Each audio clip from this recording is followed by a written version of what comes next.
Hello and welcome, ladies and gentlemen.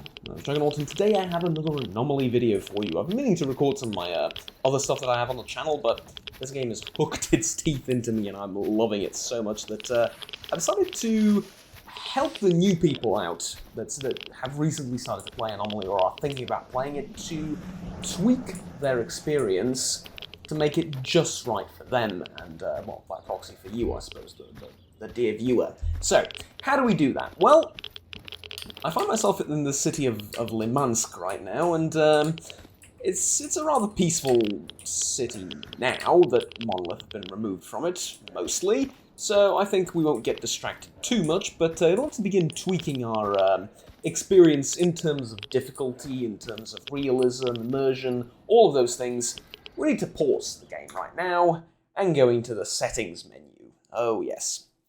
So, as you know, in the settings menu, there is the gameplay tab, and all manner of things you can do to the game to tweak it just right.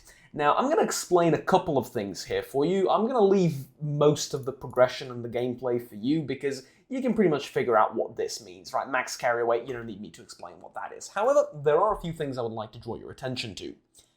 Stuff that is, let's say, not so obvious. First of all, player protection. Player protection, great, good, average, poor. The original Stalker games had, depending on the difficulty, pretty good player protection. Even on the highest difficulty levels, player protection would be probably around good or great in Anomaly. Anomaly is a very, very, very difficult game. The original 3 Stalker games were pretty easy, even on the hardest difficulty, for multiple reasons, but straight up damage-wise, also, they were, you know, compared to some of the overhaul mods for Stalker, a lot easier. Anyways, you then also have Anomaly Sounds, Stamina, Enemy Dispersion, etc., etc. I recommend setting the enemy base dispersion and dispersion factor pretty high like this, because it makes for interesting fights where they miss, you miss, and so on. Might want to drop it down to maybe 2 and 1, depending on how, or 1.5 maybe, depending on your experience. You will need to play around with these settings a little bit, see what works for you. This is what I would call like an easy setup in terms of these things here. However, this is about building up the perfect difficulty experience for you. And like I said, that's going to take some practice and some doing, and it's also going to take installing some add-ons. But I'll get to the add-ons in a little bit. I want to use the disguise system as well. I didn't want to use the fast travel system, and I don't fast travel, but for the purposes of making videos, I sometimes need to just get somewhere to create a video, so I have it on visited only, but I don't fast travel. Backpack, travel state, I mean, if you want to play with it, sure, but Anyways, that's in terms of the gameplay. In terms of the progression, I love putting the outfit loot on full, because, you know when you play Skyrim and you kill that giant, I don't know, orc warrior or something that attacked you and it has that cool orc armor and you really want it? Well, in Stalker you can't have it, because it's magically glued to the person that you've killed. That's kind of silly, isn't it? This way, I think it's rather balanced, because the armor that you loot from someone that you've killed is going to be in piss-poor condition. And I mean piss-poor condition, right? However, you can repair it, though that is expensive, and it's also extremely heavy, so it's not really practical for you to grab people's armor and, you know, go and sell it off or whatever. However, I do like having the option that if I've killed someone with a badass exoskeleton, even if that even if that exoskeleton is shot to shit, I might want to go and grab it and, you know, do things to it. That sounds very wrong. Repair it, wear it, and so on and so forth. Minimum item condition for sale. I think a lot of people get confused by this. 0 does not mean minimum item condition is 0. No, 0 means it's set by other things. So it is decided by each trader config file. Most traders will not buy broken equipment if you set it to 0. I like selling everything to traders, everything that I've picked up, and I think traders should buy 20-30% condition guns for, of course, a very low price, which they do. The price is adjusted based on the condition. Even if it's like a overused, worn-down AK, they still should buy it for a little bit of money, right? Earn goodwill factor, prices, etc., etc. I put the sell and buy prices on pretty extreme ends because on default, you sell stuff for like virtually nothing and you buy stuff for exceedingly high prices. That's difficulty in terms of progression. I don't dislike it. It depends on what faction I'm playing as, but I like it this way. It's not very difficult, but I put difficulty into the game in other ways, which I will talk about. Chance of discovering stashes, I left that as default. Weapon and power consumption factor is 0.5 by default. I don't actually recommend putting this higher because it doesn't make a lot of sense for me. Batteries do last. Like, it's not like you're going to use your PDA for 5 minutes and the battery's going to die. No, they last, right? They really do. Weapons as well. I mean, you could fire thousands upon thousands of rounds out of a pistol or a rifle, provided it's not, full auto without stopping, and you won't have a breakdown. Like, weapons are made to last. Especially if you buy, like, a brand new weapon in the zone. Yeah, they last. I mean, sure enough, you drag it through mud and whatever, but they're kind of made for that, right? They don't break down after 2 magazines. That's ridiculous. Anyways, loot item chance factor. I love increasing this because it adds to a feeling of realism and life in the zone. Most of the time, I think it's set to like 1 or 0.5 or something. I like to go all the way to 2.5. This basically increases the number of items per corpse. If you kill, like, any member of any faction and you loot him, oftentimes you're going to find out that they had, like, if you're lucky, a bandage and 3 rounds of ammunition. What the hell? How's that make sense, right? How does that make sense? It's just, okay, it adds to the difficulty of the game, don't get me wrong, yes it does, but, like, he just fired 6 magazines into me, how does he only have 3 rounds when I came to loot him? What, he used them all? Yeah, it's the same thing if you kill him from stealth and, you just one-tap him from a distance with a sniper rifle. Doesn't make a lot of sense for me. Anyways, you might want to play around with these progression settings, but not the reason I'm making this video. The reason I'm making this video is for this. The zone. This, in my opinion, is a lot more important than the previous factors. This you can change mid-game and play around with it, that's fine. The zone, very important. Stalker population, mutant population factors, I would go all the way up to 1, maybe 0.75, depends. Offline combat, if you're doing story mode, please turn it off. I'll explain why in a second. I think a lot of people start the game with offline combat set to full, or maybe set to smart terrains, and they look at the game and they're like, what the hell is this, and they leave. I'll explain to you why in a second, and for that we need to go back into Limansk. So, let's get our PDA out. Currently, we have a mission to kill someone over here. I'm not sure if that's actually the mission, but let's imagine that's the mission, right? So let's say we picked up this mission somewhere in army warehouses, which we did, but we'll leave that aside for now. So you pick up the mission to kill someone in Limansk, and you go, alright, I'm going to go and kill someone in Limansk. Then you start walking down this road, you turn left, and you get a mission that you get a mission update that you've completed your mission, and you can come back and claim the reward.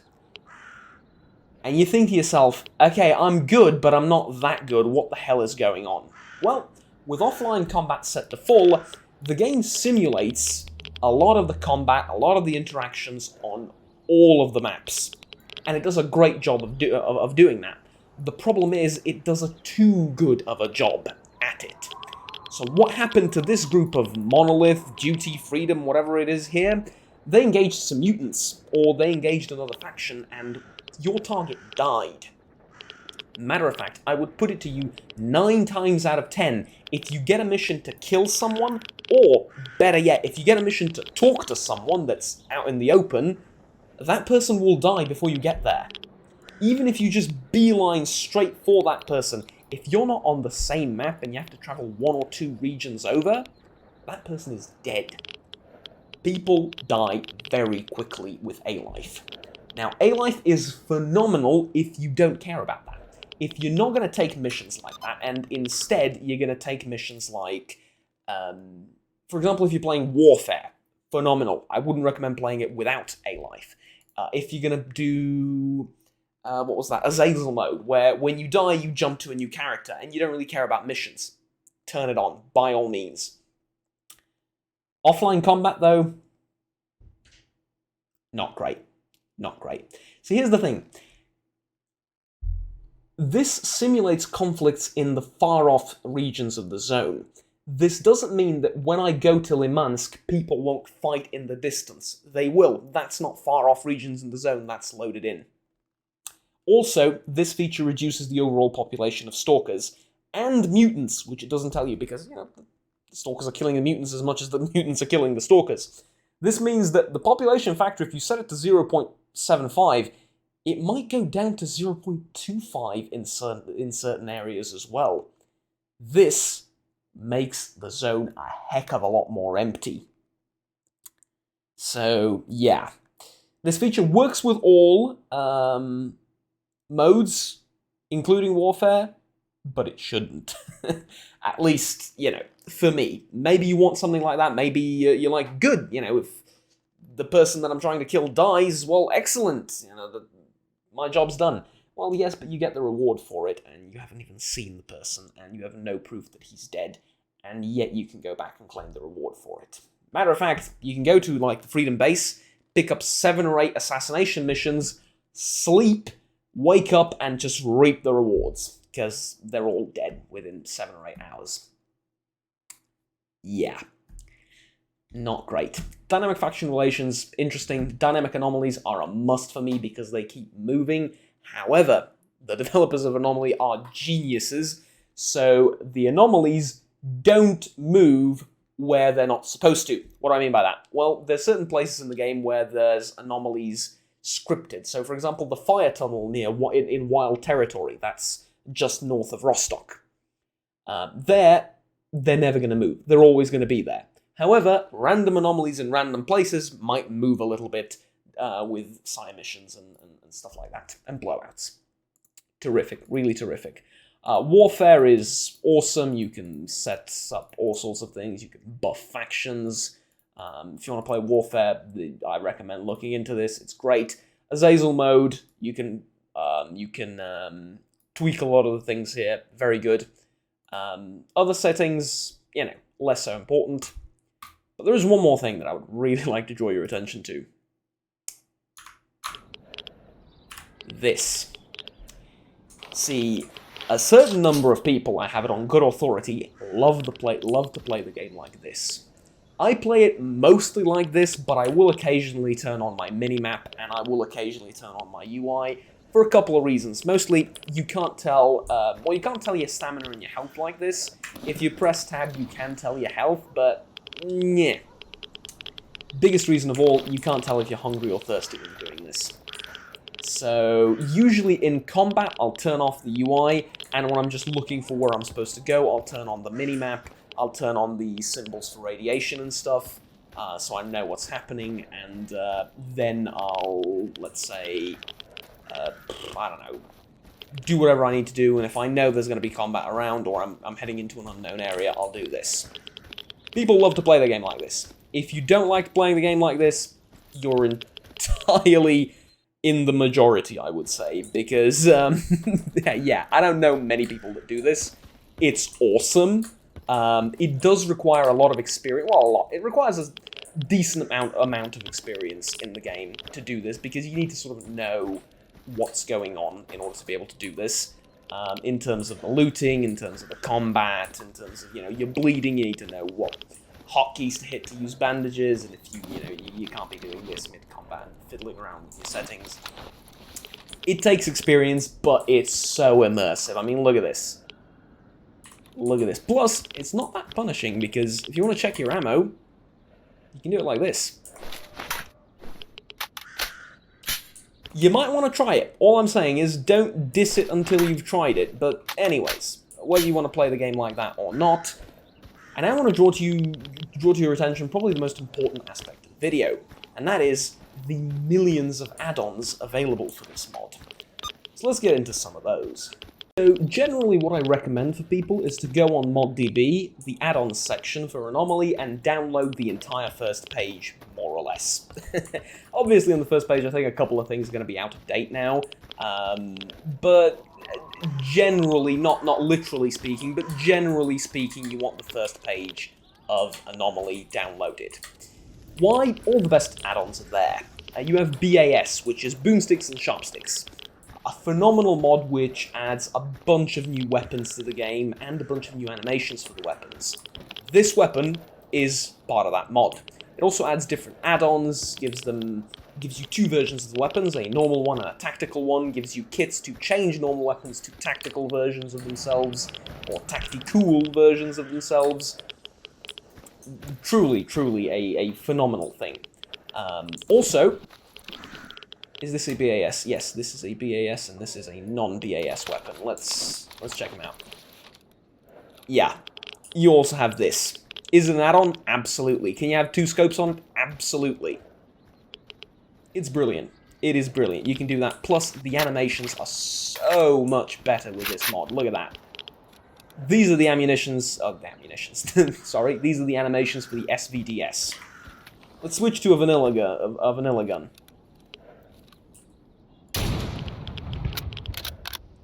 It's not bad, but it's not as good, is it? Yeah, it's really not as good. So, anyways, that was that.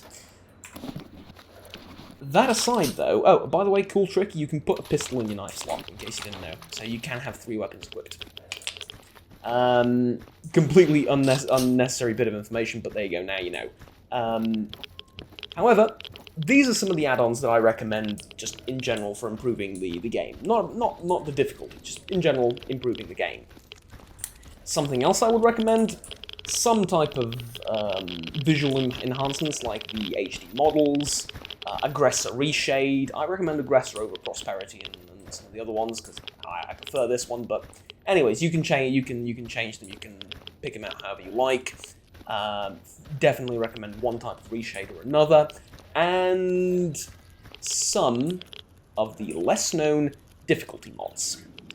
What are some of the less-known difficulty mods? Well, there are mods that make the game easier, and there are mods that make the game harder. I would recommend you download all of them. Well, I joke only partially. There are a few, I sort of call them fixes to the game, and what I mean by this is there is a mod called He's With Me. What this does is it makes your follower be the same faction and the same relationship to other stalkers as you are. This is a must-have because it can break the game if you don't have this mod. For example, I went over to Gatekeeper with a couple of mercenaries. There's a problem with that, and some of the more experienced players are nodding right now. The mercenaries are technically at war with the free stalkers permanently. The Gatekeeper is a free stalker. The Gatekeeper is always neutral to the player because he's central to the plot. However, this is not extended to the player's companions. And thus, the Gatekeeper attempted to murder my companions for a good 15 minutes until I figured out why the hell they were fighting. Yeah. The simple add-on of the mod called He's With Me just makes your companions have the same relationships to everyone as you do. Does that break the game? Kind of a little bit, because you can get your companions to fight people they're not supposed to. And maybe that's either immersion breaking or making the game a little bit easier, but at the same time, it's a necessary fix for a lot of these things. But it's not the only thing, right? That is not the only thing. I also thoroughly recommend a mod called, I need to see actually what it's called. It's Loot something. Well, first of all, I recommend food, drug, and drink animations, because they're awesome. They make the game more difficult, because all of a sudden you can't just apply bandages instantly. You need to have an animation play to apply them, as you just saw. So that's terrific. Definitely a fan of that. Don't like the whole instant medication thing that the game has going for it. But there is one more mod that I very much recommend, and I can't really seem to remember the name of it. Give me a second to look it up. Loot Rebalance. It's called Loot Rebalance version, currently 1.3. It is fully compatible with the latest version of Anomaly, and why do I love it so much? Well, for me, in the Stalker games, the biggest pet peeve always was that whenever you kill someone, you get nothing from them in terms of loot. Now, changing the settings in Anomaly itself is alright. You get more items, all of a sudden killing people isn't the worst thing in the world. Now, you know, there's some benefit to it, alright. But a couple of things you can't change in the settings. That is the amount of ammo you get from killing people. Oh, yes. Now, don't get me wrong, running out of ammunition is terrifying in this game. I ran out of ammunition in X19, the lab, and it was a terrifying experience, because all of a sudden you have to fight Monolith, you have to fight mutants, and you have like 2 magazines of AP left. Not great. Not great. Thing is, this can still happen to you even with loot rebalance, depending on how you tweak it, but it also doesn't make a lot of sense for me that when I would kill a Monolith soldier that had the same rifle, or at least the same caliber of rifle as I had, that on him he had 3 rounds of ammo. And nothing can change that in the actual settings without any add-ons. Now, does it make the game easier to find 30, 40, 50 rounds of ammunition per person that you kill? Absolutely it does. Does it incentivize killing people more? Absolutely. Does it make it so backstabbing someone or picking a fight with someone you might not want to is now a little bit more cost-effective? Yes. I think it also brings much-needed balance to some of the quests, because you would maybe get a mission to go and kill someone in the Duty faction. You would go, you would pick a fight with Duty, you would collect some loot, you know, a couple of weapons if they're in okay condition, money, armor, repair equipment, stuff like that. You'd collect it, you'd be like, alright, go back, claim the reward, sell all the gear, and you broke even. This kind of depends on the settings in progression, which is kind of the reason I have these pretty high up in terms of quest reward. See, money reward factor for me is 1.5. Putting it above 1.5 I think is a little bit too much, because currently I'm doing just fine with money. I'm making pretty good money, right? Having it at 1, I think, makes you basically just break even most of the time. Sometimes you lose money on a quest, and okay, if you spend a ton of ammunition, a ton of medicine, then yes, you might be expected to lose ammo on a quest, and to lose, not ammo, sorry, to lose, what's it called? To lose money while doing a quest. I'm fine with that. What I'm not fine with is constantly being in the negative because I'm doing people favors. They should at least pay me enough to actually get the job done, and pay for the resources that I'm going to use getting the job done. So anyways, that's just my philosophy. Some people are kind of on the opposite end. Some people really like the fact that gear is so scarce, and I completely understand the position. Again, this isn't how to make Anomaly the perfect game. No, this is how to tweak the difficulty so it's just right for you. For me, I really like the system where there's more loot, there's more ammo to be had, and people carry with themselves sort of more sensible loadouts instead of just 3 rounds of ammunition. Matter of fact, I haven't installed the rebalance gear for the purposes of this video, just to show you an example. 10 rounds. 10 rounds of 9x21, fascinating caliber, from this 9x21 Serdyukov SR1 MP pistol. And my audio is set to too low, so I can't hear that I'm getting shot at. I'm sorry. I want to avoid an echo. I'll just reload. That was a bit silly. Anyways, sorry about that. The game crashed when I was loading in, and I'll talk about that in a second. Actually, let's talk about that right now. I've mentioned a million add-ons, and I'm playing with a million add-ons. Graphics, shaders, things that might not necessarily play well together in terms of, you know, the loot and the difficulty and stuff. Is the game stable? Yes, very much so, but Juggernaut, it just crashed. Well, here's the thing. I've had 2 crashes in the game so far. One was in X19, where I think I know why the game crashed. I think I was shooting at someone, that person died, and my computer alt-tabbed me because a thing I was rendering finished, which was also like tasking the CPU heavily, and I think the game got a little bit confused with me alt-tabbing instantly as I was shooting and killing the guy that it crashed. I think that's on me. The other crashes, 2 of them I think I've had so far, happened upon death. So I die, the game starts loading, and it crashes, and I have to reopen it and load back in. It's never corrupted a save file, it never presented any kind of problem like that, it never crashed while I was talking to someone. Occasionally it might freeze for a couple of seconds. This is when it's spawning stuff in or loading something in. For example, if a bunch of new enemies spawn somewhere on the map, the game might freeze for a second and then do it. Or if you talk to someone and ask for, for them to sell you something, the game might be loading in some of the pictures and stuff for you to look at, and then you might run into that problem. But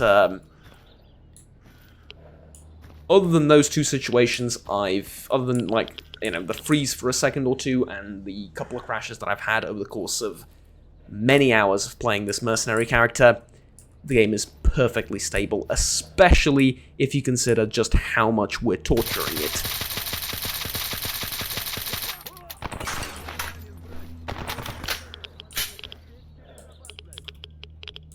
We might throw a grenade here.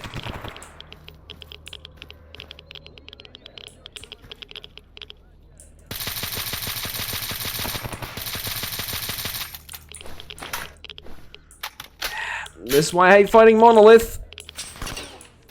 Bastards do not feel pain.